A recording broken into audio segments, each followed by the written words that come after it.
Sastragraha NTB dengan tema Sehat Pengobatan Alternatif dengan Taru Pramana. Pertama-tama mungkin mohon izin untuk menyapa narasumber kita pada malam hari ini, yang terhormat Acarya Paramananda Muni Daksa. Selamat malam, Acarya. Yes, Om Swastiastu, selamat malam. Bilang Dek apa Bu ya? Dek aja, Ibu masih muda. Ya. Kemudian Bapak Ketua Sanggar Sastragraha NTB. Kemudian untuk Bapak, Ibu, dan rekan mahasiswa peserta seminar malam ini yang berbahagia. Sebelum mulai, mohon izin lagi untuk membacakan tata tertib selama seminar. Yang pertama, mic untuk dimatikan atau dilarang berbicara selama materi dipaparkan. Yang kedua, menjaga sopan santun. Yang ketiga, moderator berhak sepenuhnya untuk melakukan teguran atau tindakan atas pelanggaran tata tertib. Dan yang terakhir, sertifikat hanya akan diberikan kepada yang mengisi daftar hadir. Link daftar hadir akan diinfokan di ruang chat di Zoom menjelang akhir sesi. Baik, untuk mempersingkat waktu, langsung kita masuk ke sesi seminar yang akan dipandu oleh Bapak Iputu Sugiarta SEMM sebagai moderator. Kepada moderator dipersilahkan. Om Swastiastu. Om Swastiastu. Om Swastiastu. Awignam Astu Namo Sidam. Om Sidirastu Tat Astu. Om Anobadrah Kertan Putih Swata. Terima kasih sebelumnya atas paparan perkenalan dari Ibu Indah sebagai MC. Pada kesempatan ini, Ibu Indah adalah dosen baru di Institut Gede Puja Mataram.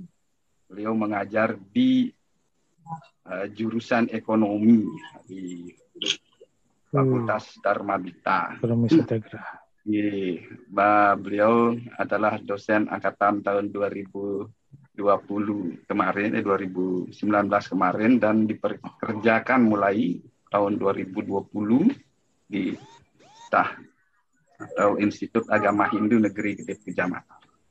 Dan kami ajak bersama-sama di sini di Sanggar Sastragraha untuk menjadi kepanitiaan kegiatan sehingga menambah wawasan. Jadi itulah barangkali kurikulum vitae singkat beliau ya. Selanjutnya dalam acara kali ini yaitu Bulsam kuliah 1 jam yang akan dibawakan oleh narasumbernya Acarya Paramananda Muni Daksa yang akan membahas tentang Taru Pramana. Kiat sehat pengobatan alternatif dengan Taru Pramana. Saya akan bacakan sedikit kurikulum vitae beliau. Jadi Acarya Paramananda Muni Daksa. Beliau ada lama walakenya bernama Made Hariptu Wibawu. SHMAG, calon kandidat doktor di Universitas Negeri Gede.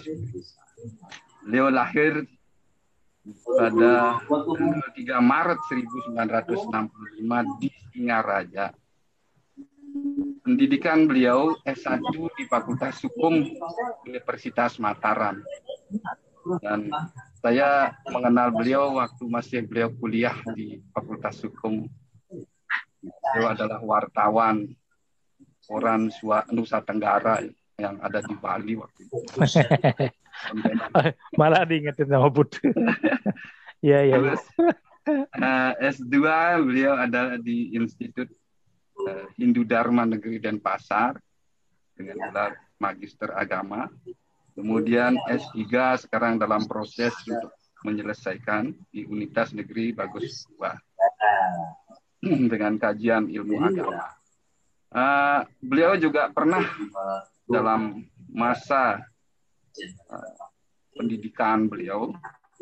Beliau mendapatkan pendidikan bahasa Hindi Sanskrit di Agra, India, memperoleh beasiswa sehingga selesai. Kemudian pendidikan Human Value di Thailand, juga beasiswa. Terus pendidikan konferensi herbal sedunia di Malaysia. Jadi melanglang buana beliau sudah. Terus konferensi Asia Afrika tentang Ayurveda di Unhi Denpasar. Organisasi yang pernah beliau tekuni yaitu Wakil Sekretaris Sabewalaka PHDI Bali tahun 2002, 2007 berlanjut sampai dengan 2012. Selanjutnya beliau Ketua Umum Pasraman Bali tahun 2007 sampai tahun 2013. Ketua Umum Weda Kosana Ashram sampai dengan sekarang. Pekerjaan sekarang adalah dosen tahun 2007-2017 di Fakultas Agama Prodi Hukum Hindu di Unhi, 2010 sampai 2017 di Fakultas Hukum Universitas 2010-2017 di Fakultas Hukum Universitas Warmadewa. 2007 sampai sekarang di Universitas Hindu Negeri Gede Gusti Bagus Sugriwah sebagai dosen. Nah, sedangkan dosen tetap prodi hukum di Universitas Bali Dwipa Denpasar.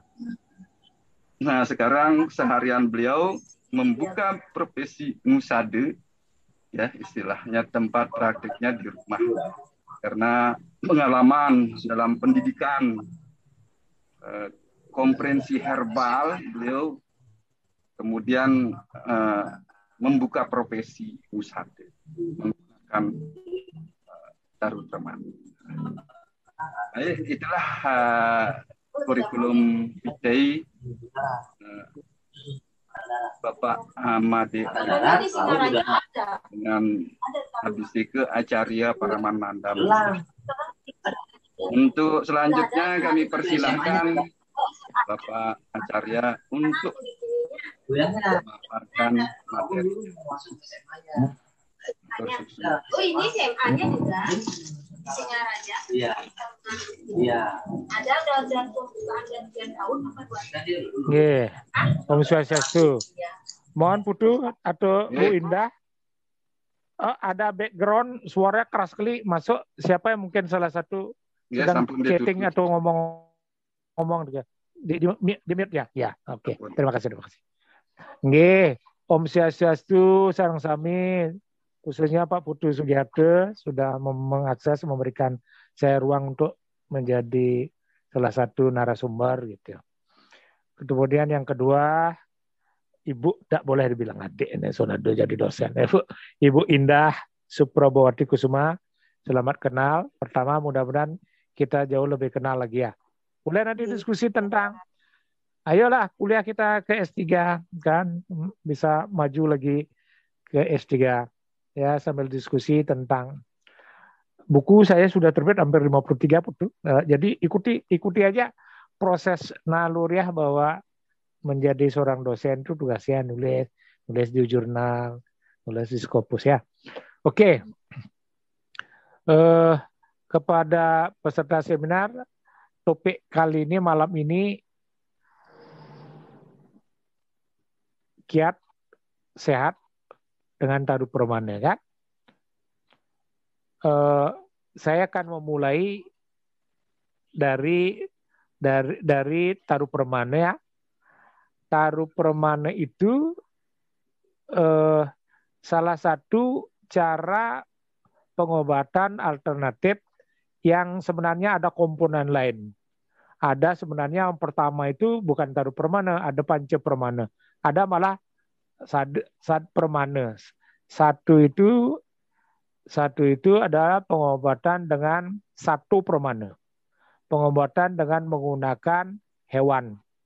Kan organ-organ hewan dulu dipergunakan untuk misalnya cari atennya kijang, atau misalnya alat kelaminnya buaya. Kemudian ada minyak kadal. terus ada caling macan. Semua itu oleh para dukun atau balian, atau dalam istilahnya bahasa Sanskerta disebut Waidya. Waidya, tabe, balian, dukun sama ya. Dalam istilah Sanskerta disebut Waidya. Waidya itu pengobat. Setelah satu permana, mustika permana, ada juga pengobatan yang menggunakan obat dengan batu intan permata. Makanya tiba-tiba batu permata kita menjadi melonjak mahal. Karena memang para balian sedang menggunakan batu-batu intan permata, disebut pengobatan itu dengan cara mustika permana. Misalnya feros, kalau direndam, dicampur dengan bunga mawar, dia menyebabkan orang mencret, sakit perut, bisa sembuh. Nah, seperti itu lah. Ada orang agar berwibawa, misalnya pakai merah hati, atau cempaka, atau malah Kresna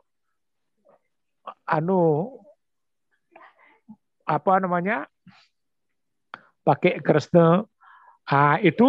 Itu hampir semua diperlukan untuk juga obat-obatan. Makanya disebut mustika permana. Jadi menggunakan pengobatan dengan menggunakan batu-batu permata ya. Terus baru setelah itu, karena para balian itu mengetahui bahwa semua pengobatan ini akan lingkungan bisa merusak lingkungan atau flora fauna bisa mati, makanya kan di Bali hampir sudah lagi tidak dimenggunakan kijang, macan, gajah, mungkin ular kobra sudah menurun, misalnya semua atau buaya, biawak dan sebagainya berkurang karena hampir semua dulu pengobatan dengan cara menggunakan gitu organ-organ tubuh binatang, makanya disebut satu permana. Kemudian mustika permana, makanya di Pulaki kan batu-batu Pulaki, orang siapa tidak kenal batu Pulaki itu dijual, sehingga itu juga merusak lingkungan. Baru kemudian berubah menjadi taru permana. Taru artinya tumbuh-tumbuhan atau tanaman, permana artinya energi hidup. Kemudian bayu permana dengan energi prana, ada yang yin, ada energi prana, cikung dan sebagainya. Semuanya sebenarnya inti masalah ke O2 atau oksigen ya, sebenarnya prana itu kan sebenarnya intinya adalah oksigen. Baru ke dari prana, baru ke jiwa permana.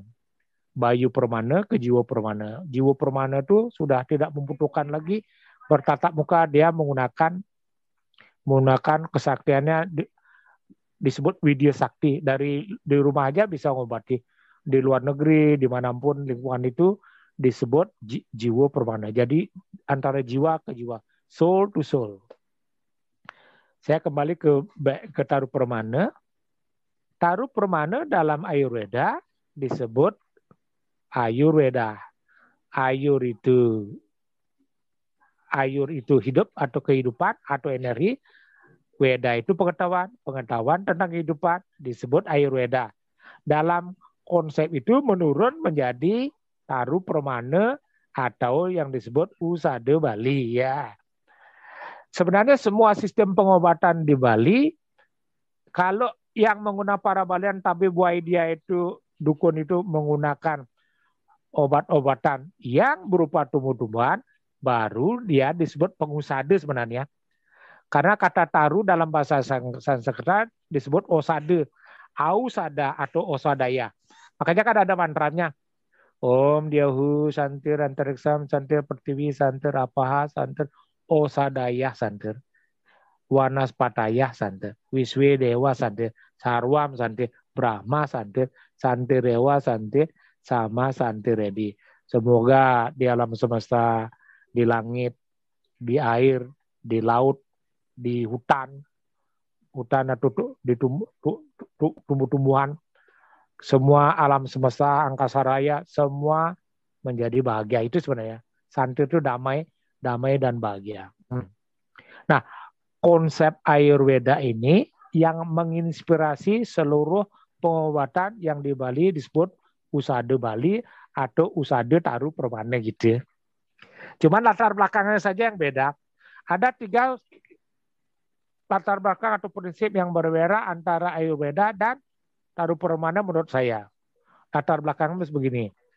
Kalau Ayurveda latar belakang itu dari Dewa Brahma, dari Brahma memberikan wejangan atau pendidikan pengetahuan tentang Ayurveda kepada putranya, namanya Prajapati Daksa. Dari Prajapati Daksa memberikan pengetahuannya kepada Dewi Danwantari. Itu sebabnya Dewi Danwantari ini salah satu dewa yang menjadi istidewata atau orang yang disungsung oleh mereka yang melakukan pengobatan.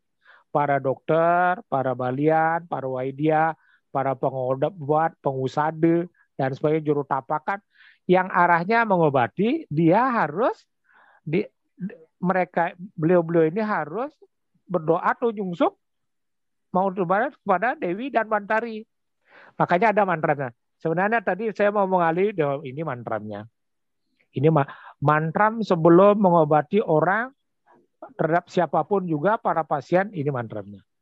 Om Namo Bhagavate Vasudevaya Danwantrai Amrita Kalasa Hastaya Sarva Maya Vinasanaya Trelokaya Nataya Sri Mahavishnave Namo Namaha.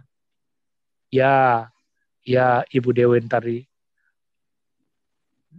Ya Ibu Laksmi atau Wasudewa itu Wisnu dalam wujud Dewi Danwantari yang menyiapkan segala malapetaka dan penyakit. Semoga engkau memberikan kesehatan kepada seluruh alam semesta. Itu sebenarnya artinya. Yang ulangi lagi sekali. Om Namo Bhagavate Vasudevaya Danwantari Amrita Kalasa Hastaya Sarva Maya Vinasanaya Trilokaya Nataya Sri Mahavishnave Namo Namaha. Itu.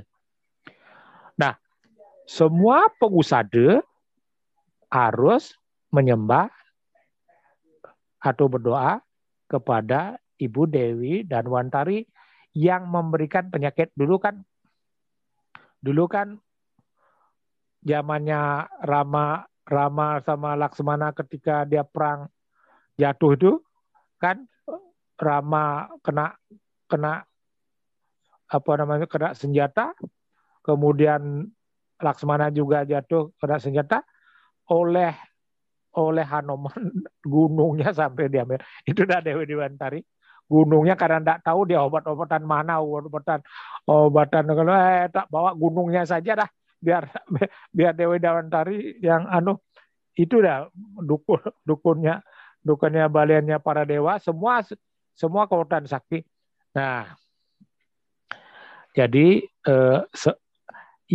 yang disebut pengusade dalam hal ini sebenarnya tanda underlying atau garis bawahi, kalau dia mengobati dengan tidak menggunakan sarana tubuh-tubuhan obat-obatan, dia sebenarnya tidak boleh menyebut dirinya pengusade. Apa sebab? Karena pengusade berasal dari kata ausada. Ausada menjadi osadaya atau ausade menjadi usade. Usade itu artinya tanaman atau tumbuh-tumbuhan. Berarti balian atau dukun atau wedya yang menggunakan sarana tumbuh-tumbuhan sebagai sarana obat itu sebenarnya. Kalau dia tidak menggunakan itu, dia sebenarnya tidak boleh disebut pengusade.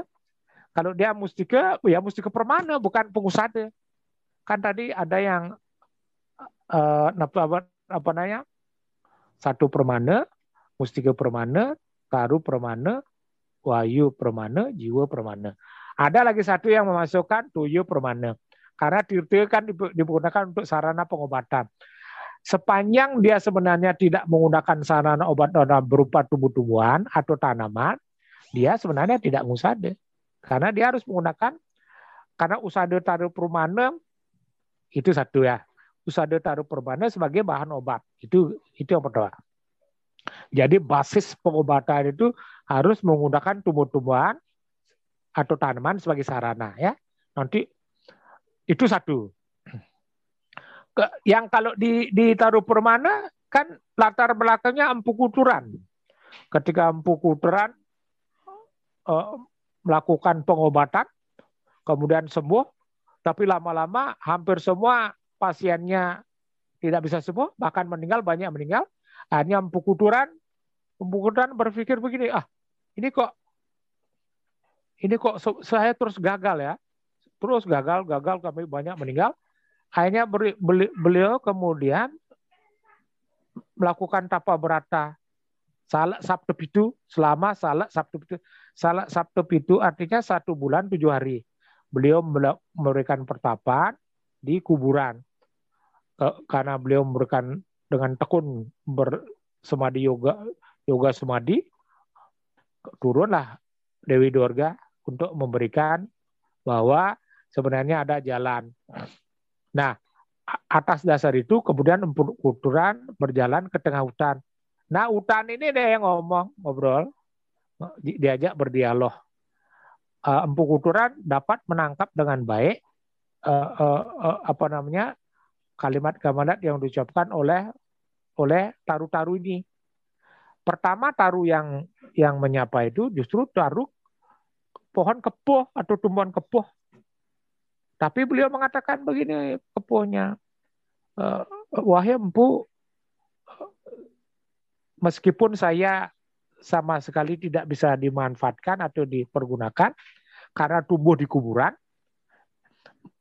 pohon saya besar, akar saya besar, batang saya besar, bunganya malah ranum, tetapi semua dari akar, batang, bunga, biji-bijian, dan ya daun-daunan sama sekali tidak bisa dipergunakan atau dimanfaatkan dalam bentuk upacara apapun.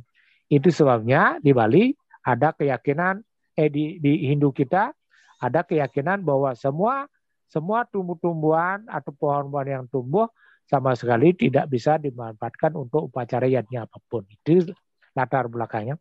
Ketika berdialog dengan Empu Kuturan itu, Kepuh ini bilang bahwa adik-adik saya bisa dimanfaatkan menjadi namanya kepah.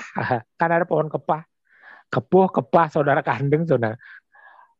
Jadi dalam dialog itu semua pohon-pohonan yang dilalui itu ngomong, berkata, berdialog sama Empu Kuturan.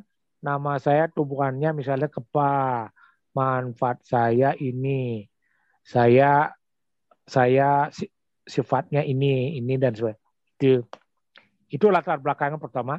Jadi ada latar belakang historis beda. Sekarang latar belakang hara atau tumbuhannya.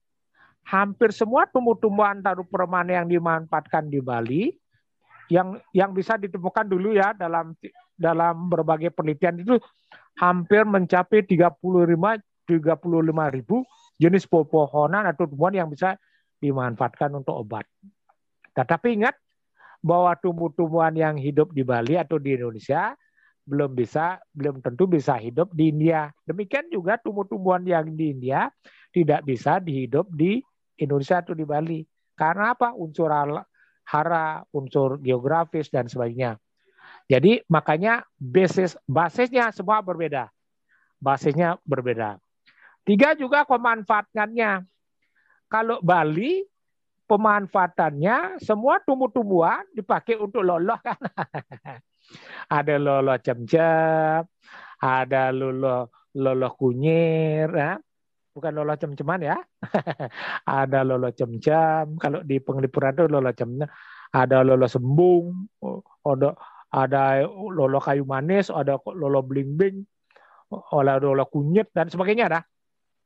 Jadi pemanfaatan di Bali Taru Permana itu bisa dimanfaatkan dalam 5 fungsi atau 1 di perukuran untuk loloh, untuk orang lelah sampai ngaduk luluh, tapi tidak harus buat loloh yang lalah ya. Loloh. 2 dimanfaatkan untuk buat boreh. Boreh, teman-teman Bali di Jakarta ini ada namanya boreh tamburit. Nah, teman-teman di apa namanya, di media Hindu tuh Pak itu ahli buat boreh. Jadi jadi taruh permana kita kemudian bisa dibuat untuk loloh, 2 bisa dibuat untuk boreh, 3 dipakai untuk simbur. Simbur tahu? Disembuh. Kalau simbur, 2 bisa dimanfaatkan untuk pijat, ya kan? Kalau minyak pijat atau minyak urut, dan juga bisa diperlukan untuk orang kalau sakit mencret, ya itu diurap, digetok-getok, itu lain dengan urut. Dulu kan ada digetok-getok. Jadi semua obat ini berasal dari taruh permana, ya. Akar kan, pemanfaatan taruh permana kan dari akar, batang, kemudian daun, biji atau buah, ya bunga, semua bisa dimanfaatkan.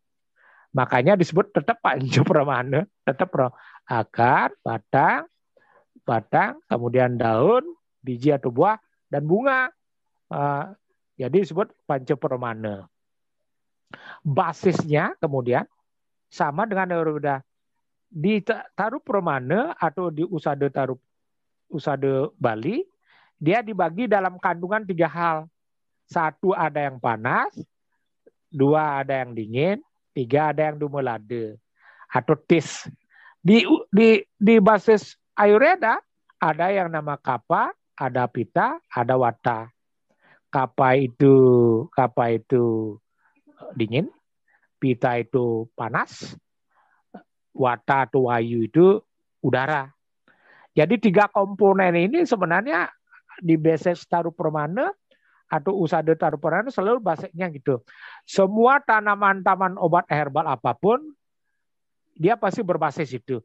Pasti ada yang panas, ada yang dingin, ada yang dumelade. Dumelade itu tidak panas, tidak dingin. Semua akar-akaran kan sifatnya panas. Itu sebabnya dibuat minyak hangat. Nah, ada yang dari minyak akar-akaran dari beringin, gedang, jepun. Itu kualitasnya bagus sekali untuk. Terus nangka, bagus sekali. Semua akar-akaran di Bali itu kalau digabung menjadi satu, kemudian dipakai minyak urut itu berasal dari taruh permana. Akar-akarannya, daun-daunnya bisa dipakai buat obat mencret. Dulu obat mencret itu daun sotong dipakai, atau sotong. Sekarang untuk diare atau demam berdarah bagus sekali untuk sotong atau jambu biji, ya. Nah, sebelum itu saya gambarkan begini, bahwa antara Ayurveda sebenarnya dengan taruh permana sebenarnya tidak ada sama sekali perbedaan prinsip, karena memang kemungkinan menurut saya memang usada taruh permana atau usada Bali itu mendapat inspirasi hampir cara pengobatan, teknik dan sebagainya itu dari Ayurveda, meskipun bahan-bahannya tidak semuanya sama. Kalau rimpang oke. Kalau ada jahe, kunyit, kencur, itu di India juga ada. Tapi yang tidak ada pohon-pohonannya. Banyak pohon-pohonan yang di Bali juga tidak ada di India. Kemungkinan di India juga tidak ada di Bali. Banyak jenis pohon yang memang kalau di India bilang, ini makan boreh aja ya, karena memang dari rimpang-rimpang itu banyak kunyit, kan hampir semua makanan di India tuh biasanya komponennya berasal dari kunyit, ya, kencur. Makanya kalau perut kita tidak cocok bisa diare. Sebenarnya di Bali juga namanya basa genep, kan? Ya kan sama ya, basa genep. Sekarang basisnya gini. Tadi sudah diberitahu bahwa ada yang panas, dingin, dumelade atau tis. Di Ayurveda Kapha, Pitta, Vata. Kalau kebanyakan panas itu panas yang disebut pita, itu organ tubuhnya pasti ada di mata, empedu, dan pencernaan. Makanya orang-orang belajar yoga, kan ada 7 cakra ini. Mulai dari cakra, Swadhisthana cakra, Manipur cakra, kemudian Anahata cakra, Wisuda, Ajna, Sasra. Gampang kan? Sesungguhnya menurut saya, memang menurut Sustruta, yang paling penting yang harus perhatikan di dalam cara teknik pengobatan Ayurveda dan Taru Pramana, bahwa cakra yang harus diperhatikan oleh setiap manusia ada di Manipur. Di bagian usus, di bagian pencernaan. Apa sebab? Itu sebabnya saya meminta kepada semua kita, rekan-rekan saya, mulailah coba memprogram makanan agar makanan kita tidak makan terlalu malam. Saya baru mendapat jawaban. Apa sebab orang yang banyak makan malam itu kebanyakan sakit ketimbang orang yang sebelum matahari terbenam, semua orang pasti menghentikan makanan. Jadi tutup makanan itu sekitar jam 5, jam 6 harus sudah tutup makanan. Saya dulu mencari sekali apa sebab Ayurveda selalu meminta kalau kita makan apapun supaya tetap kondisi kita fit, jangan makan malam. Jangan sekali makan pada waktu matahari sudah terbenam. Saya baru mendapat jawaban. Jawabannya begini. Pada saat matahari terbenam, berarti matahari kan sudah terbenam, tidak ada panas sama sekali. Ya kan? Panasnya matahari itu juga tidak membantu panasnya di pencernaan. Jadi setiap kita makan pada waktu malam hari atau sudah pada waktu matahari terbenam, otomatis semua daya pencernaan di dalam tubuh di Manipur juga terhenti. Ketika kita makan malam, itu terjadi akumulasi makanan padat yang tidak bisa dibantu pada waktu matahari. Karena panasnya energi panas di Manipur itu berkat bantuan dari energi panasnya matahari, surya. Jadi ketika surya sudah tenggelam, energi panas di dalam perut juga berhenti. Itu sebabnya ketika kita makan malam penuh, jadi tidak direduksi. Terjadi akumulasi padat, kemudian terlalu banyak, sulit kemudian dicerna karena terlalu banyak, sehingga menimbulkan toksin. Akumulasi ini yang menyebabkan orang sakit jantung, sakit usus, sakit perut, kolesterol, tensi darah tinggi. Ya, itu jawabannya. Karena siklus makanan menurut Ayurveda dan termasuk Usada Taru Pramana begini. Dari jam 8, ini teknik makanan, metode makanan yang bagus supaya Anda tetap sehat ya. Jam 8 dari jam 8 malam sampai jam 2 dari jam 4 siang sampai jam 12. Jadi jam 4 pagi sampai jam 12 siang itu pola makanan sedang di pembuangan, sedang mengeliminir ya, sedang pembuangan. Makanya pagi-pagi ketika kita baru bangun pagi, ke belakang itu menandakan dia mereduksi, membuang, mengeliminir semua makanan yang tertumpuk pada waktu siang hari. Jadi jam 4, jam 12 fungsi usus tubuh itu pencernaan adalah membuang. Nah, makannya seharusnya di jam-jam siang ini. Sekitar jam 12, jam 1 itu sudah mulai makan. Sampai jam 8 malam. Nanti jam 8 malam itu nanti saya jelaskan mengapa tetap malam 8. Tapi maksudnya makanan yang sederhana. Dari jam 1 sampai jam 8 itu makan. Memasukkan energi. Makan boleh lebih porsinya. Jadi jus, buah, sayur, apapun. Mau daging, ikan, silakan. Yang jelas kalau makan daging atau ikan seharusnya dikunyah lebih lembut agar dia cepat terserap. Apa sebab orang sering terganggu perut, usus, pencernaan dan sebagainya, terjadi kolesterol? Karena selain makannya tergesa-gesa, juga kurang dicerna dengan baik, sehingga serapan enzim dan serapan itu di dalam usus itu terganggu. Itu dari jam 12 sampai jam 8 malam ya. Kemudian dari jam 8 kenapa di stop, berhenti makan sampai pagi jam 4 pagi itu sedang mencerna. Makanan sedang dicerna. Dicerna, makanya yang saya maksudnya nanti jam 8 malam itu adalah makanan yang tidak terlalu banyak membuat perut Anda, misalnya karbohidrat dari beras bisa diganti dengan karbohidrat dari misalnya kentang rebus, pisang rebus, ubi rebus, jagung rebus, ya. Jadi kentang, ubi, karbohidrat rendah kalori yang mudah dicerna. Kalaupun nanti terasa lapar di jam malam ketika kita melakukan aktivitas, makanannya jangan terlalu berat. Jadi bisa diganti, disubstitusi dari karbohidrat beras menjadi karbohidrat yang tidak terlalu mengganggu.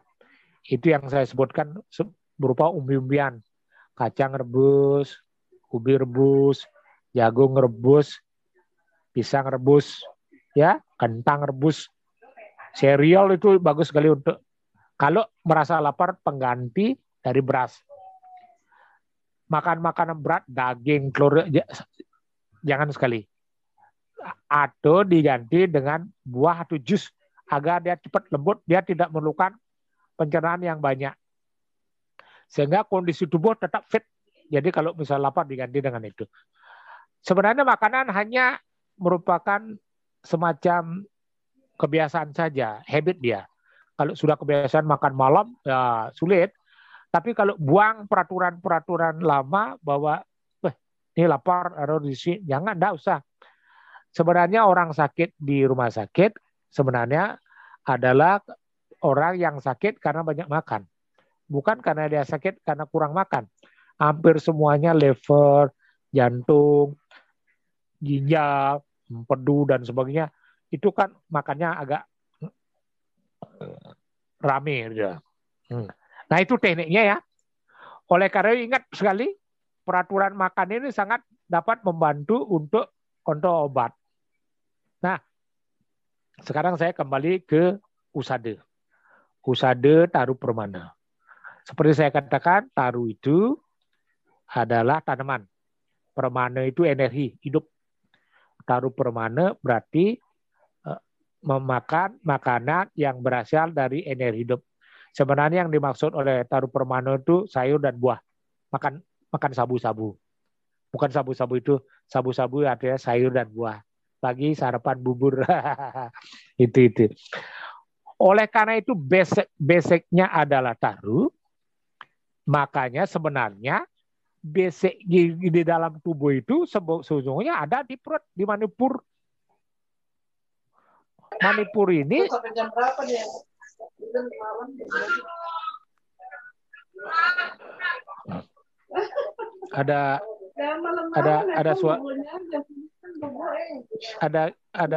ada gini masuk. Sampun.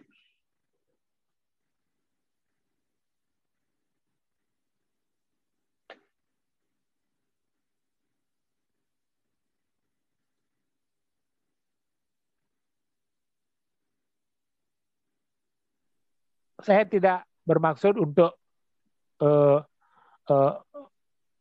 mengajarkan teman-teman semua pengikut webinar untuk pikiran. Tidak, bukan itu maksud saya. Ada 3 hal kunci kalau Anda masih makan daging, telur, dan sebagainya. Setiap kita mengonsumsi daging, usahakan daging yang kita makan bukan dari daging yang mentah, yang kurang dibakar. Tapi kalau toh harus makan daging, ingat 3 hal. 1, harus dikunyah lebih halus. Sehingga dia tercampur dengan enzim yang ada di mulut kita. enzim betialin namanya. Dia dapat membantu langsung kalau masukkan di dalam mulut di pencernaan, dia dapat langsung dicerna dengan baik. Ya, itu yang pertama. Dua, usahakan kalau makan daging jangan rutin tiap hari, karena penumpukan makan daging terjadi peningkatan kolesterol yang lebih besar, apalagi daging digoreng. Minyak ini kan minyak lemak jenuh itu kan berubah, minyak yang seharusnya minyak nabati sebenarnya berubah menjadi minyak jenuh. Sebenarnya bukan minyaknya yang menjadi masalah. Hampir semua minyaknya nabati. Persoalannya ketika digoreng, dipanaskan, berubah menjadi lemak jenuh. Ya kan? Itu yang menyebabkan orang kolesterol yang tidak bisa terurai dalam tubuh. Itu sebabnya dia harus dibantu mungkin. Apa cara bagaimana membantu? Konsentrasi penuh pada kegiatan yang disebut kegiatan untuk perut usus. Ususnya dibenahi. Bagaimana caranya sekarang mendetok? Kalau sudah kantong masuk, kolesterol, tensi tinggi, jantung, ginjal, kan dalam Ayurveda sudah jelas sekali dikatakan, you are what you eat. Anda adalah seperti yang Anda makan. You are what you think. Anda seperti Anda sedang pikiran. Kalau pikiran stres, sering gelisah, sering marah-marah, pikiran tidak karu-karuan, menandakan you are. Berarti Anda dalam keadaan sakit. Sakit itu menurut Tadu Pramana dan Ayurveda kan ada 3. Adi Bautika Duka, Adi Daiwaga Duka, Adi Adhyatmika Duka.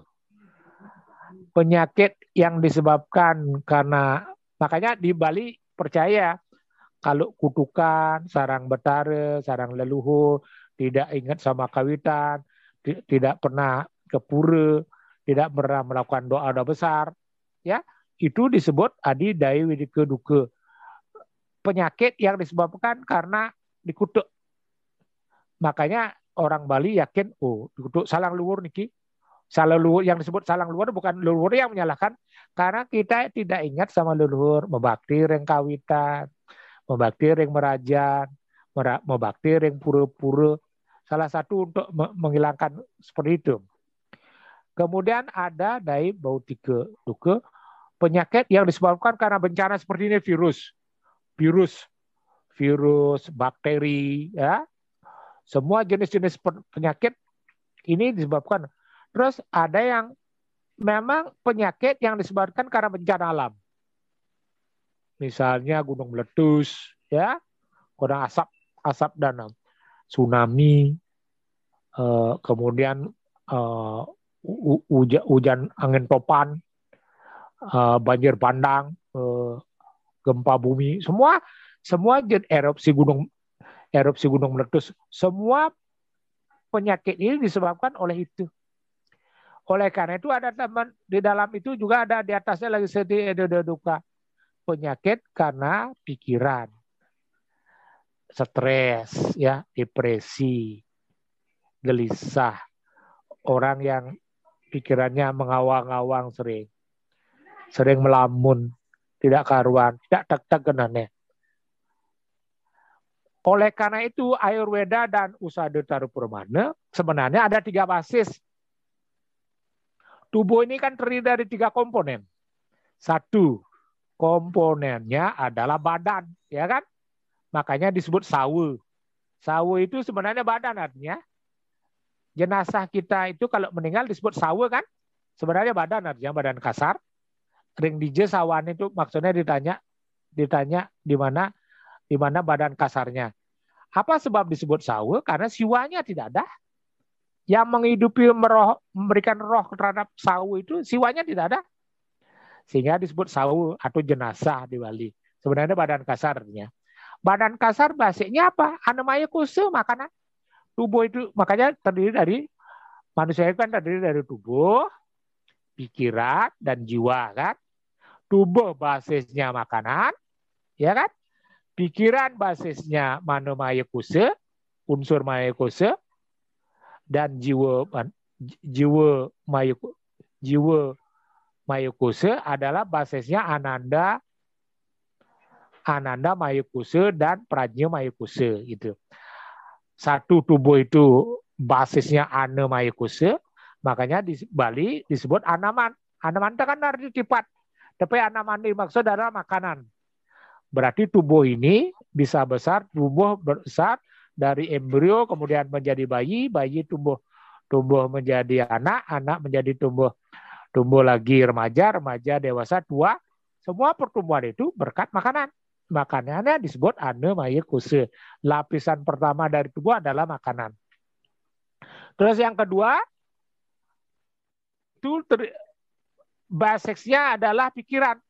Makanya disebut Mano Maya Kusa, Prano Maya Kusa. Lapisan yang kedua itu adalah pikiran dan Prano Maya Kusa, nafas yang bisa menghidupkan itu.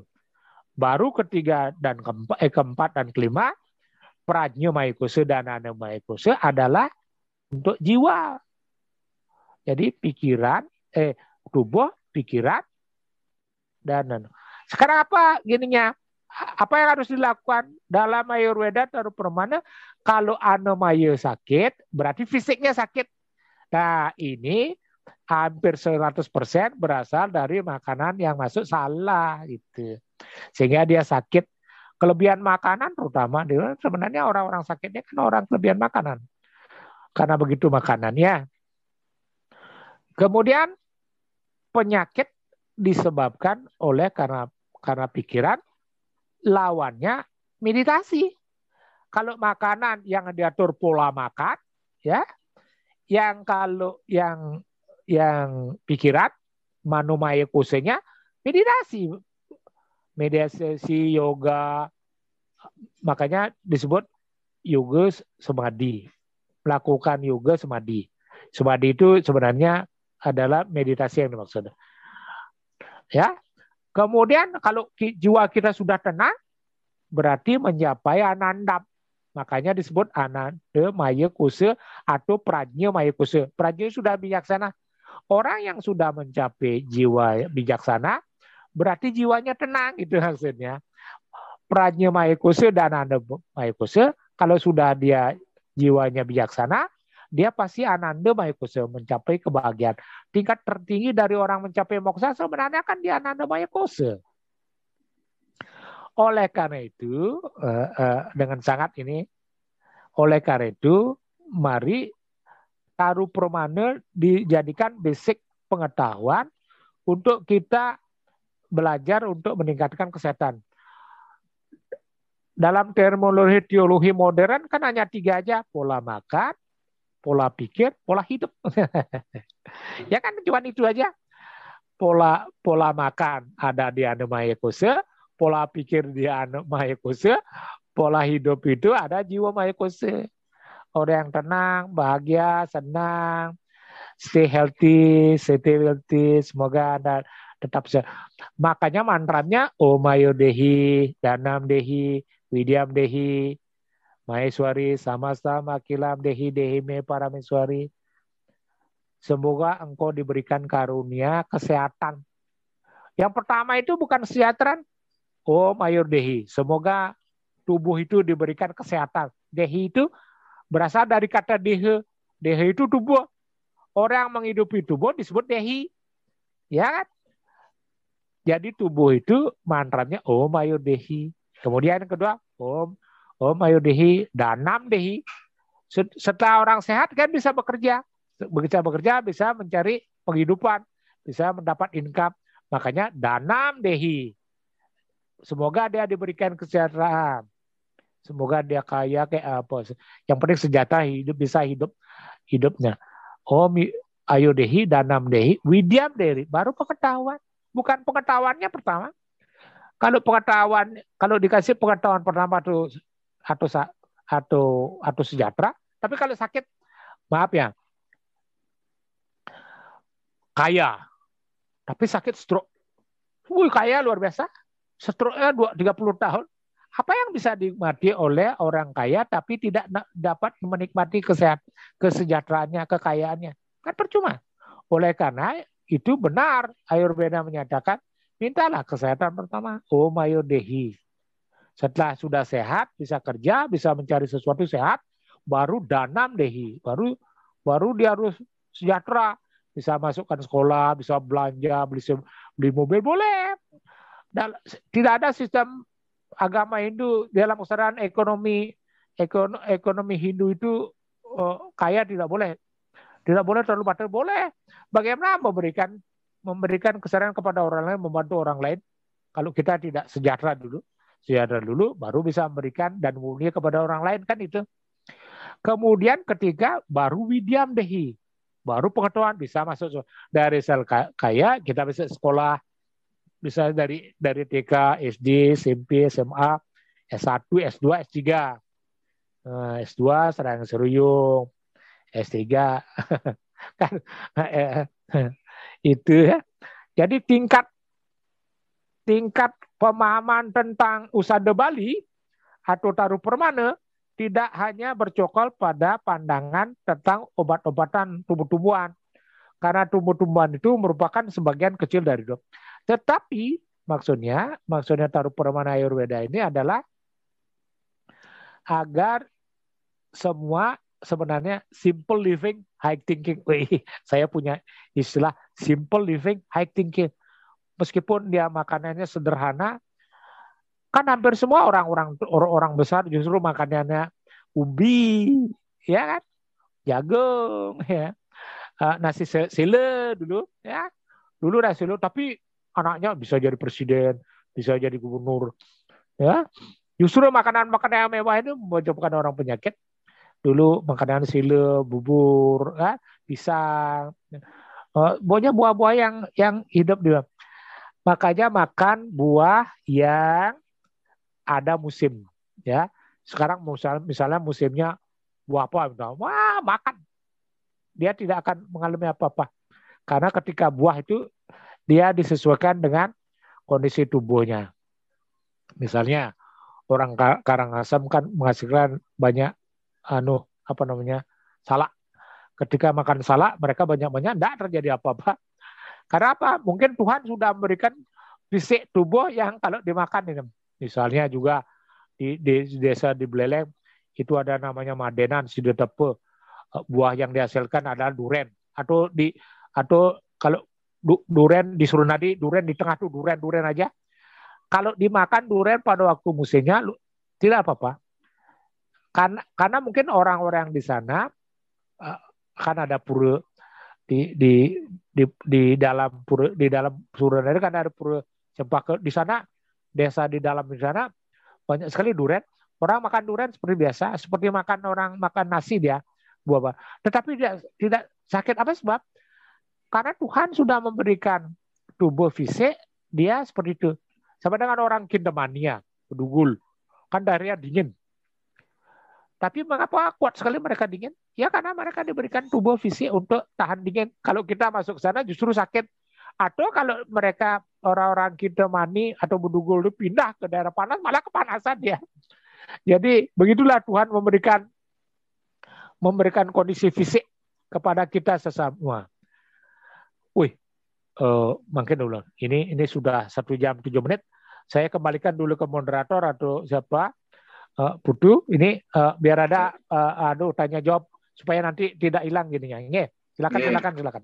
Baik, terima kasih Acarya. Matur Suksma telah memberikan siraman rohani tentang Taru Pramana kepada kami semua. Oke, di sini ada session selain pemaparan materi, ada session tanya jawab.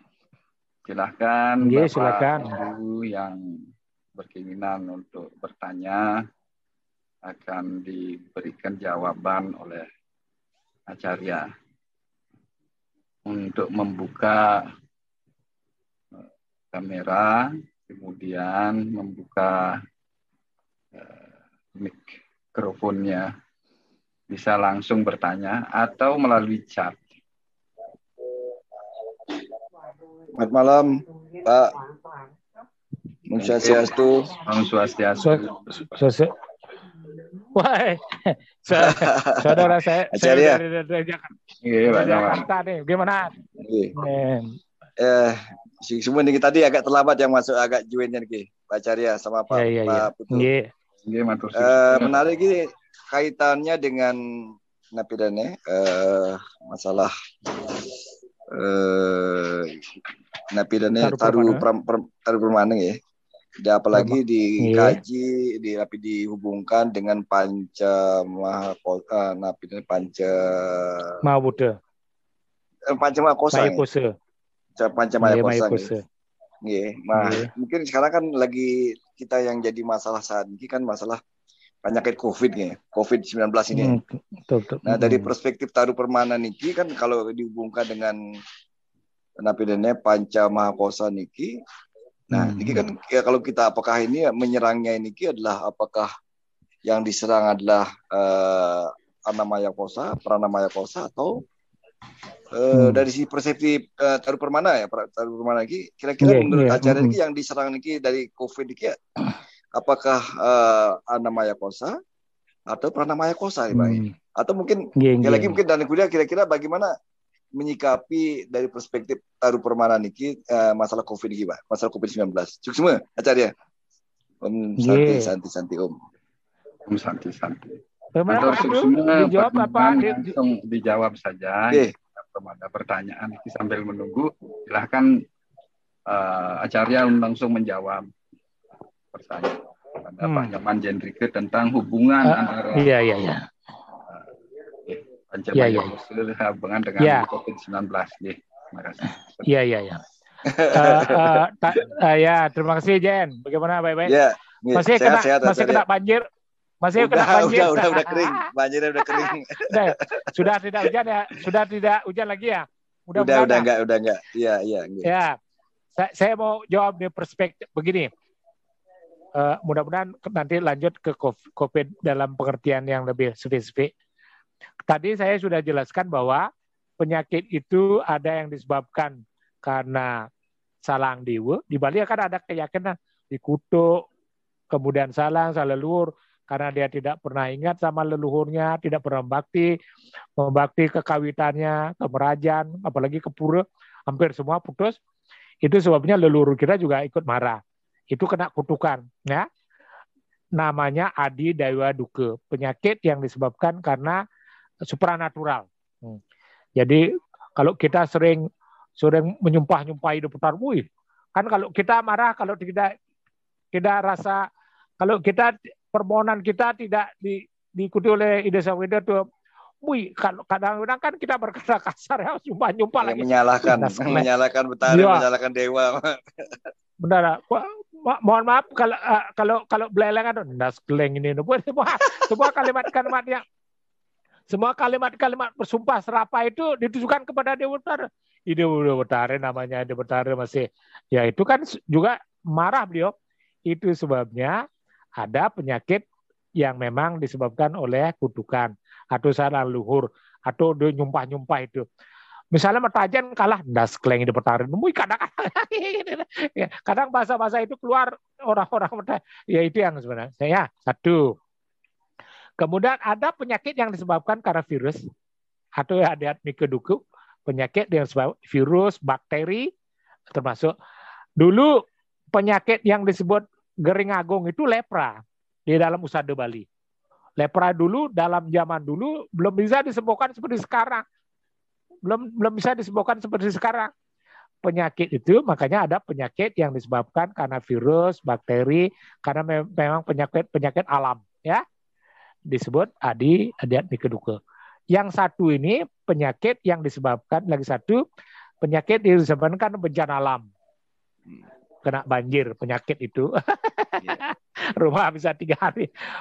Banjir bandang, erupsi gunung meletus, tsunami, kemudian angin topan, semua jenis-jenis bencana alam termasuk penyakit. Kemudian Adi Daiwa itu penyakit yang tadi yang disebabkan oleh oleh leluhur itu termasuk pikiran. Makanya ada orang stres, depresi, gelisah, sering tidak karuan-karuan pikiran, penyakit pikiran. Nah, sekarang apa kaitannya dengan taruh perban? Ini dia jawabannya. Mudah-mudahan analisa saya benar, Putu ya. Seperti saya katakan tadi sebelum kita memulai. Ini kan mau kita menjelang nyepi. COVID hampir 1 tahun karena berawal dari bulan Maret. Orbit matahari hari ini ada di selatan menuju utara dia. Menuju utara sekarang. Makanya disebut utariannya. Jadi kalau orbit matahari dari selatan ke utara disebut utariannya.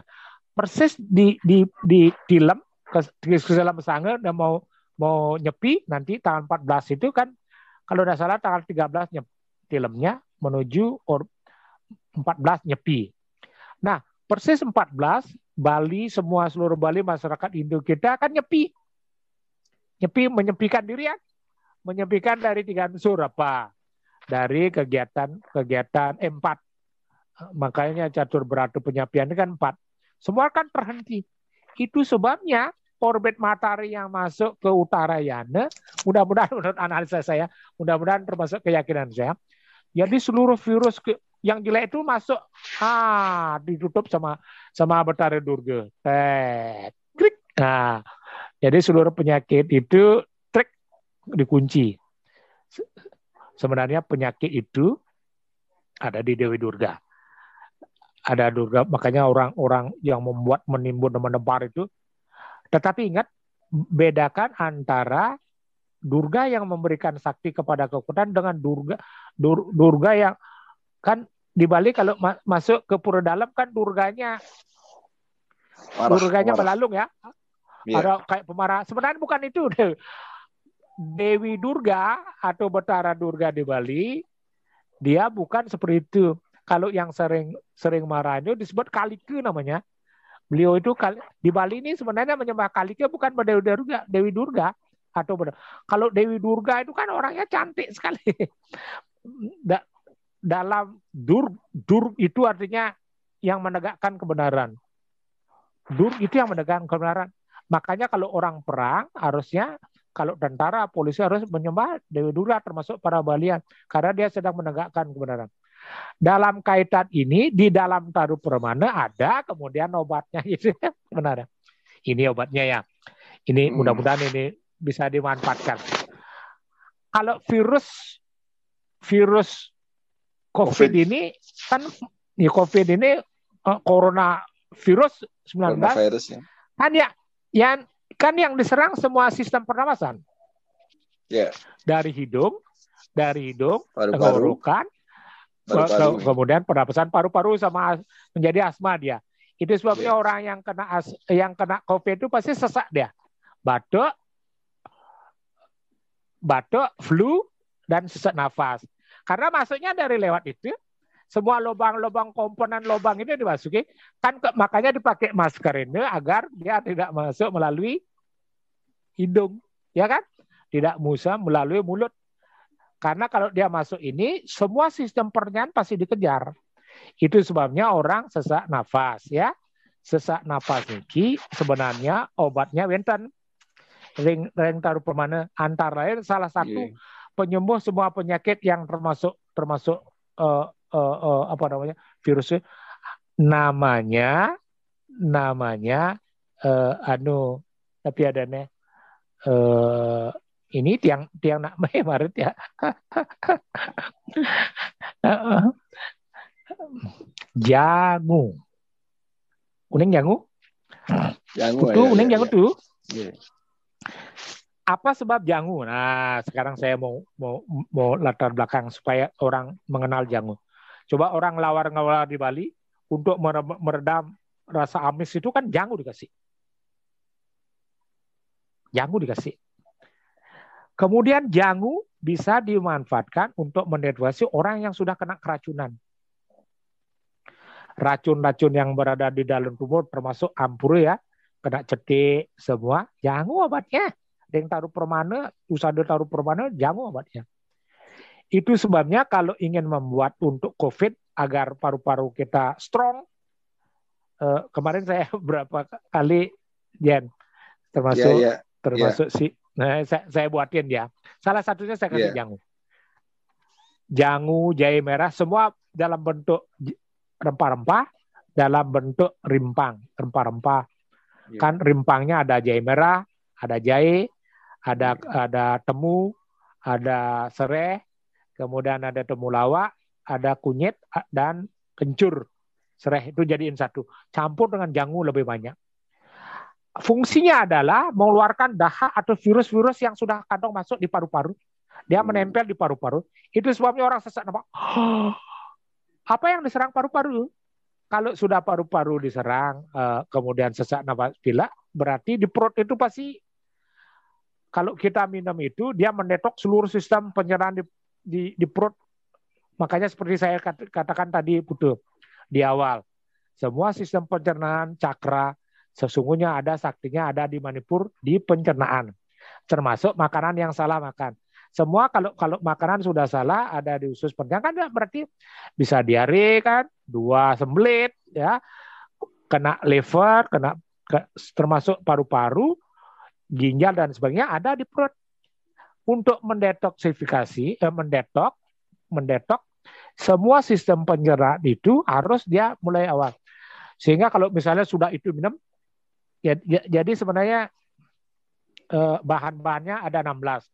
1, jahe merah, jahe, kemudian serai, kencur, temulawak, kunyit, terus adas, katik cengkeh, yang berupa panas-panas ke, adas, katik cengkeh, kapulaga, kemudian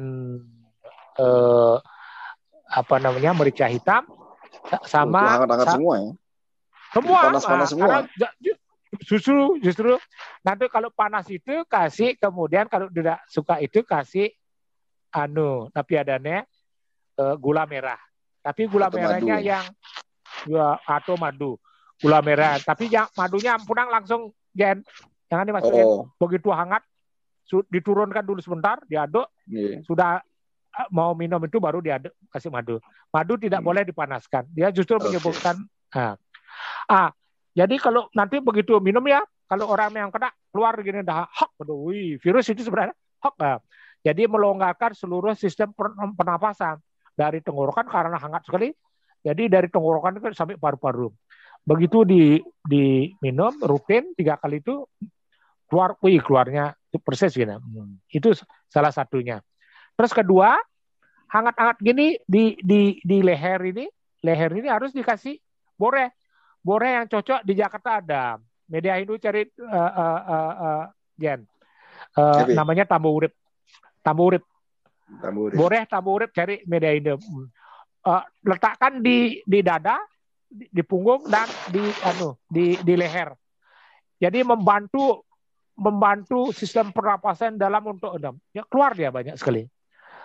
Yang sudah 3 teman-teman yang masuk itu tak kirimi dia sekarang terus terangnya tidak sombong keluar dia. Saya beritahu kok saya dikasih itu panas luar biasa itu menyebabkan virus atau bakteri yang menumpuk di dalam tubuh itu karena dingin keluar dia. Makanya ciri-cirinya kan ada 3, flu, batuk dan sesak. Kalau yang tingkatan lanjut itu malah tidak nafsu makan, kemudian diare, dan daya penciuman kita berkurang. Tanda-tanda COVID. Iya. Apa sebab tanda-tanda COVID? Saya berani memastikan karena semua sistem pencernaan semuanya dikejar sama virus ini. Virus ini kan sebuah sistem pencernaan itu sebabnya orang meninggal itu kan kayak dicekek dia. Itu sesak, pernapasan sesak sekali. Karena menumpuk virus di paru-paru. Karena kan menimbulkan itu dahak dia. Kalau di Bali disebut tengkak. Itu. Oleh karena itu kalau mau meningkat imun itu dibuat rutin. Saya tiap 2 hari 3 hari pasti buat itu. Sehingga imun kita kuat. Kedua yang paling penting, kalau di kerumunan, kalau terpaksa harus kerumun, kalau terpaksa harus berkerumun, tutup rapat di bagian, terutama di 2 tempat ini, di hidung dan di mulut. Harus kuat itu. Kalau yang kena itu pada umumnya kan social distancing terlalu dekat, orang sudah kena, kemudian droplet itu justru masuk melalui hidung. Kalau ini kuat. Dan ketiga, sebelum keluar gunakan minyak kayu putih. Minyak kayu putih itu ditaruh di hidung, banyak energi. Dari alis diolesin nih alis, kemudian di telinga, daun telinga dua-duanya banyakin, kemudian di hidung sama mulut di atas mulut. Alasannya begini, ketika terjadi droplet virus itu kan kertas ya, kita misalnya kena nempel kemudian di bagian alis, tidak kena karena kan udah tutup ini, yang kemungkinan droplet itu kan nempel di alis-alis atau di telinga, dia nekat sama lengket dia sama minyak kayu putih. Jadi minyak kayu putihnya meredam seluruh virus yang masuk. Setelah itu begitu Anda ke kantor, cuci dah, bersih dah dia, aman dia. Ya, itu sebenarnya ada dua, cuman teorinya dua aja, jaga imun. Sebenarnya kalau toh harus social distancing, yang terjadi kan setelah dekat, kemudian ada droplet, Anda lupa cuci tangan atau lupa, masuk dah dia, kena dah. Tapi kalau sistem imun kita kuat, ya mudah-mudahan lah. Makanya lagi sebentar tak gini mantram, selain gaya itu mantram, khusus ini untuk sakit, makanya mantram dan Dwantari. Demikian, Jan, yang bisa di dalam ini. Jadi demikian jawaban dari Acarya bahwa kita harus menjaga imun menggunakan ramuan yang beliau coba tawarkan tadi. Nah, ada pertanyaan melalui chat nih Acarya dari Dede Juliarse. Silakan. Ya, Om Swastiastu Acarya. Biasa kalau ada penyakit skep atau epilepsi awalnya datang dari mana? Dan bagaimana cara penyembuhan alternatifnya kalau di dalam pengobatan pun dinyatakan diganggu oleh arwah gaib suksma?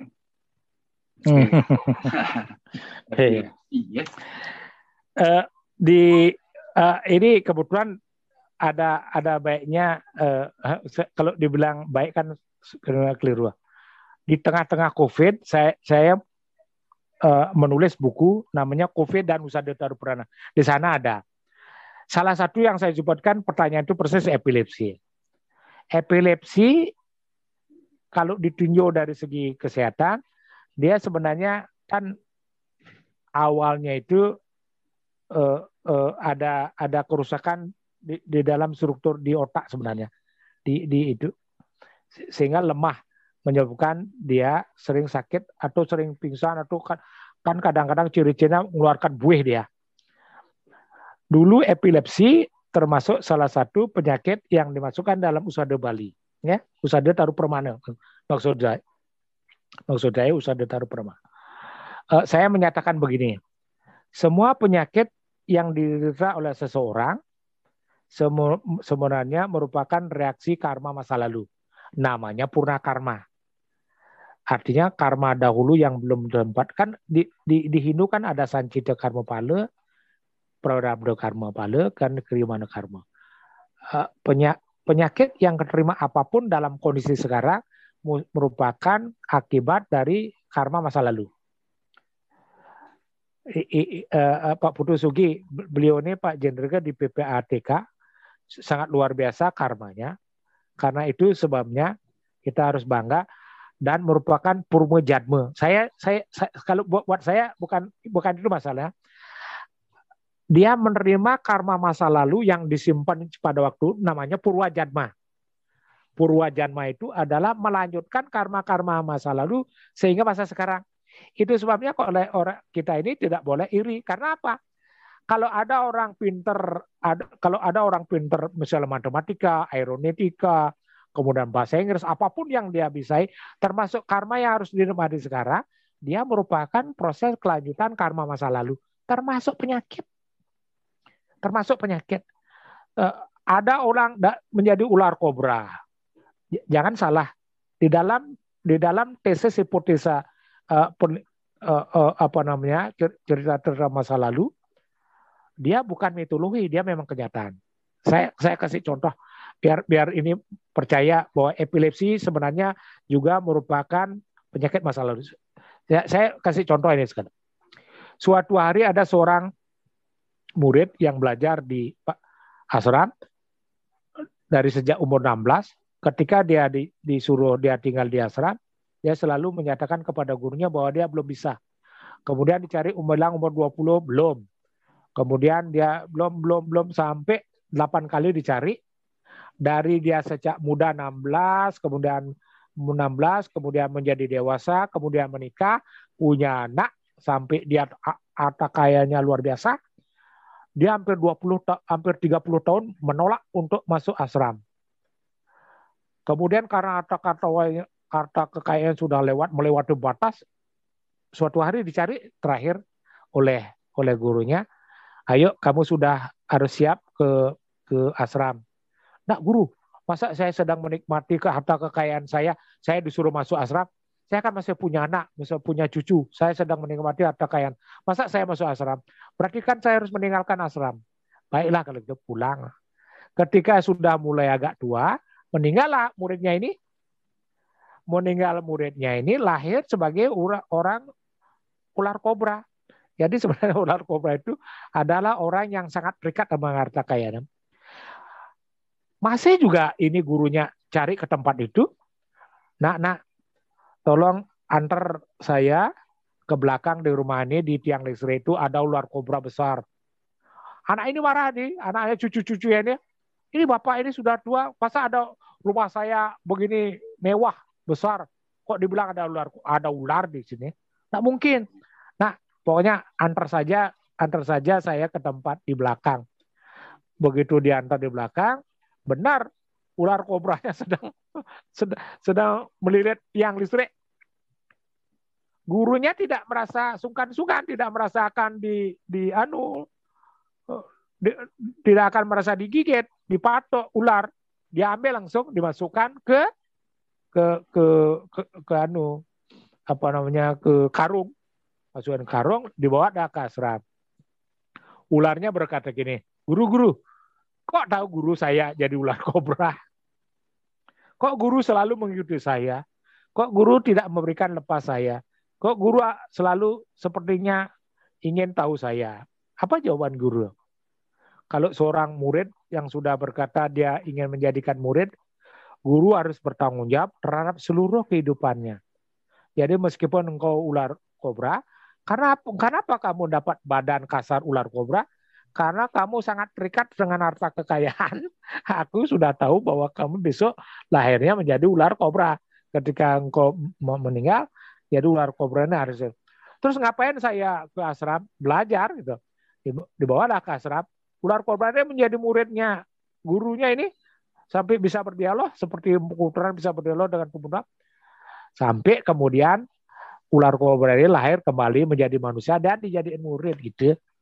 Ya, epilepsi, keadaan apapun yang sekarang yang Anda dapat merupakan kelanjutan dari purwa zaman masa lalu.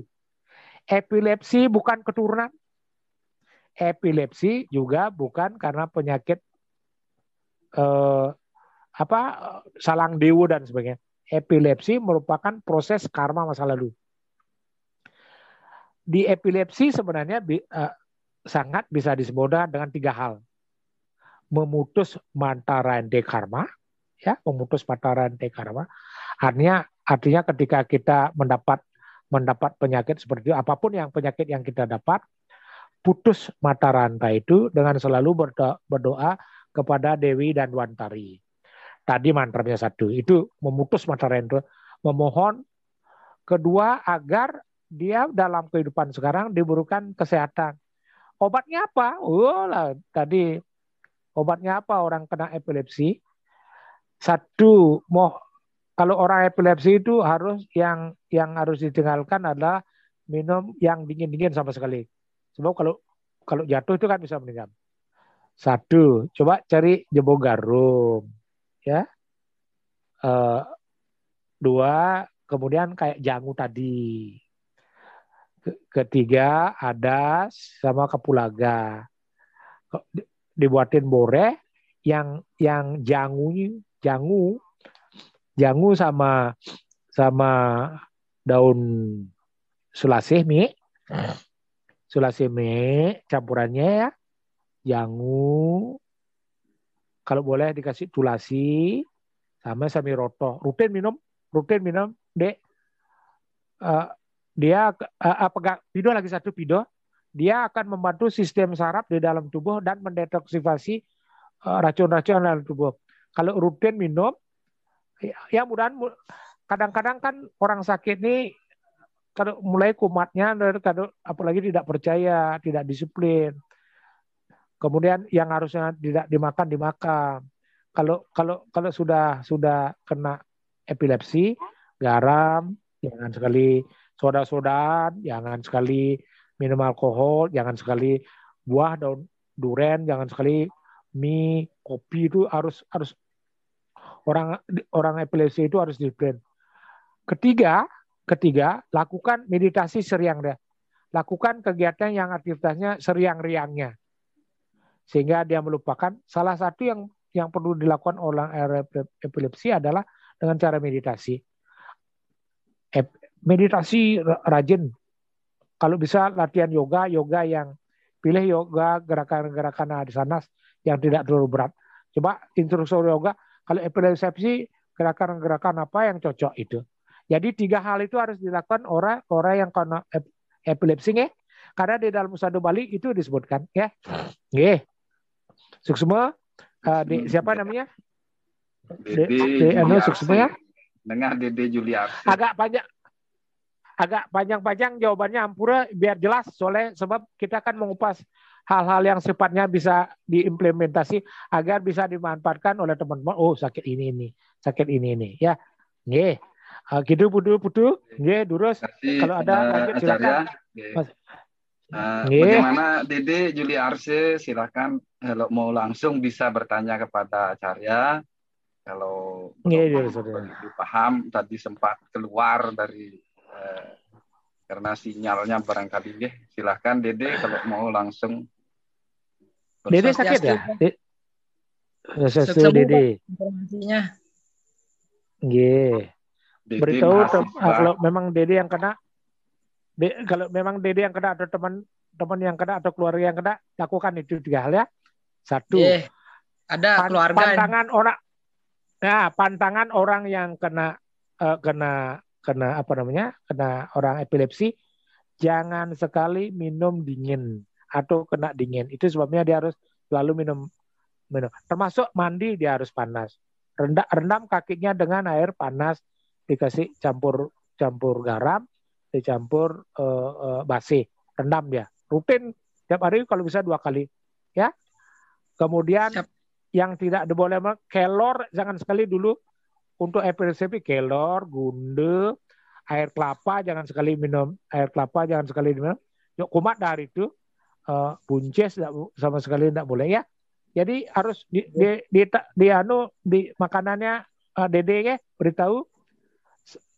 diberitahu agar dia tidak mengkonsumsi untuk sementara. Kemudian minum-minum yang bersoda-soda, ampunan sekali, alkohol, terus kemudian kopi, susu, mie dan telur ampunang sekali ya. Nggih. Kalau bisa daging-dagingan juga kurangi. Nggih, begitu dulu. Nanti di chat Pak Putu Sugiarto mintain kalau memang ingin diskusi boleh kita WA. Nggih. Itu semua deh. Swastiastu.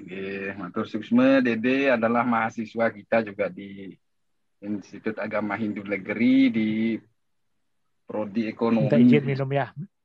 Minta izin minum niki. Oke, ya jadi begitulah paparan dari Acarya, beberapa pertanyaan yang sudah di chat dan langsung oleh Bapak.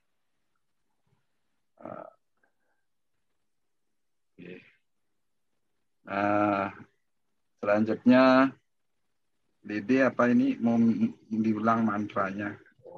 Ya nanti acara. nanti biar anu aja yang anu ya anu ya di share ya. Kita kasih mantranya rutin. Siapapun boleh mantra ini dipurunkan untuk kita menjaga kesehatan. Itu sebabnya kalau saya surya puja pagi agar saya sehat, saya selalu mau menangka itu agar saya diberikan kesehatan, itu artinya. Nggih. Nanti tak cas melalui Putu Sugi, Dede juga boleh ngecas Japri saya. Nggih. Nggih, tak kembalikan ke Putu. Terus tuh. Nggih. Jadi demikian tadi beberapa pertanyaan terutama dari Pak Nyoman Jendrike yang menanyakan tentang hubungan daripada penyakit yang diakibatkan oleh virus COVID dengan anomaya kusi atau pancamaya kusi dalam tubuh kita, dan sudah dijelaskan oleh Acarya memang ada 3 penyakit yang disebabkan oleh bencana alam, yang disebabkan oleh pikiran dan disebabkan oleh kutukan. Nah, bencana yang dimaksud di sini adalah bencana akibat bencana alam yang memang alam, dan bencana akibat virus dan bakteri yang menimbulkan penyakit. Nah, inilah beberapa kiat sehat yang disampaikan berupa ramuan-ramuan taru permani yang dimana berasal dari zaman Weda, Ayurveda, dan juga yang berasal dari Bali, Sade Bali, mana Empu Kuturan memperoleh berkah berbicara dengan tubuh-tubuhan dan mengakui kemampuan. Begitulah kira-kira pemaparan dari Acarya. Nah, sebelum, karena waktu sudah lewat hampir 1 jam lebih, mungkin supaya kita disiplin dengan waktu, tidak terlalu lama. Mungkin ada pertanyaan lagi, silahkan lagi 1 pertanyaan, bisa langsung. Tapi kalau tidak ada, kami mohon memberi kata-kata. Ada pertanyaan mungkin dari Nengah Dede? Ada lagi? Silahkan. Dihidupkan ininya, mic-nya. Jangan di-mute. Ya, silahkan. Tidak ada. Oh, tidak. Itu aja. Okay. Karena ada temen yang gini, ada punya penyakit. Nggih, sakit apa? Sakit apa itu? Itu udah epilepsi, Pak. Oh, nggih. Yang epilepsi tadi. Oke, silakan Acarya untuk memberikan wejangan nutup, ya, closing statement istilahnya dalam bahasa Inggris. Ya, silahkan. Karena tidak ada lagi pertanyaan dari peserta, kami persilahkan Acarya untuk memberikan closing statement atau wacana penutup. Iya. Ada kami semua. Doa. Sebenarnya untuk taruh permana ini ya, Tiang kebetulan di Universitas Hindu Negeri Ring Bagus Sugriwa megang mata kuliah itu sejak prodi ini dibuka. Taruh permana, Usada Bali, Tantra, dan Ahara Yoga ini dari semester 1, 2, 3, 4 ya, pegang mata kuliah itu. Lama sudah pegang. Ya, dan samping itu kemudian ya dari sejak 2001 di rumah yang katakanlah berpraktek musade gitu. Sehingga basic saya di samping memang mengajar mata kuliah itu, sebenarnya kan basic saya Fakultas Hukum, dosen tetapnya bukan di Universitas Hindu Negeri Denpasar, bukan di Yade sebenarnya. Tapi ngajar dari tahun 2005 sampai hari ini masih tetap ngajar. Mata kuliahnya dulu teologi. Sampai sekarang disuruh konsentrasi ngajar ya. 4 mata kuliah ini yang mogam. Sebenarnya kan Fakultas Hukum dari 2000 mungkin mudah-mudahan Dumon 2007 2017 dari Fakultas Hukum Ormadewa, Unhi juga ada Fakultas Hukumnya Hukum Unhi. Sekarang dosen tetapnya ring Bali Dwi Paring Fakultas Hukum juga kembali ke basic. Itu pertama. Nah, taruh permane ini sebenarnya maunya saya kan